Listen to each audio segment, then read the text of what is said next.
સુરત મહાનગરપાલિકા સંચાલિત સ્વીમેર હોસ્પિટલમાં એક સાથે વધુ 6 ડોક્ટરોએ રાજીનામું આપતા ખળભળાટ મચી જવા પામ્યો છે। 2 દિવસ પહેલા પણ 6 ડોક્ટરોએ રાજીનામું આપ્યું હતું, જેની નોંધ સ્ટેન્ડિંગ કમિટીમાં સ્થાયી સમિતિએ લીધી હતી। આ ડોક્ટરો ખાનગી હોસ્પિટલોમાં વધુ આકર્ષક પગાર અને સુવિધાઓની લાલચે જોડાઈ ગયા છે। આ સમસ્યા નવી નથી। ભૂતકાળમાં પણ અનેક ડોક્ટરોએ સ્વીમેર છોડીને ખાનગી ક્ષેત્ર તરફ પલાયન કર્યું છે। ઓછો પગાર, અપૂરતા સાધનો અને કામનો અતિશય બોજ આની પાછળના મુખ્ય કારણો છે। આના પરિણામે દર્દીઓને લાંબો સમય રાહ જોવી પડે છે અને સારવારની ગુણવત્તા પણ ઘટી રહી છે। ગરીબ અને મધ્યમ લોકો માટે આશાનું કેન્દ્ર ગણાતી સ્વીમેર હોસ્પિટલમાં આવી પરિસ્થિતિ છે। આરોગ્ય સેવાઓની વિશ્વસનીયતા પર પ્રશ્ન ચિહ્ન ઊભું કરી રહ્યું છે। સ્વીમેરના વિવિધ વિભાગના વધુ 6 ડોક્ટરના રાજીનામાની દરખાસ્ત શાસકો સમક્ષ મૂકવામાં આવી છે।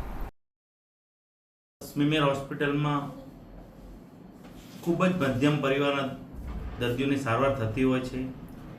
અત્યારે જે તબીબોનું રાજીનામા આપ્યા છે તે પોતાના અંગત કારણોસર 1 વર્ષની પહેલા અલગ અલગ સમયે આપ્યા હતા। તેની પ્રોસેસના ભાગરૂપે અત્યારે સ્ટેન્ડિંગમાં આવ્યું છે।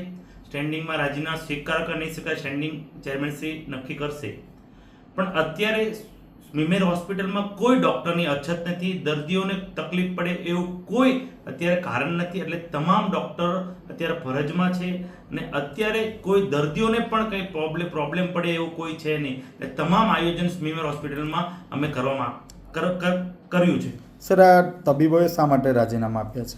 એ પોતાના અંગત કારણોસર રાજીનામા આપ્યા છે। અલગ અલગ સમયે 1 થી 1.5 વર્ષ કે 2 વર્ષની અંદર અલગ અલગ ડૉક્ટરે અલગ અલગ ટાઈમે રાજીનામા આપ્યા હતા। સર, ડોક્ટરો રાજીનામા સ્વીકારા છે ત્યારબાદ કોઈ હોસ્પિટલની અગવડતા ન પડે તે માટે કોઈ વ્યવસ્થા?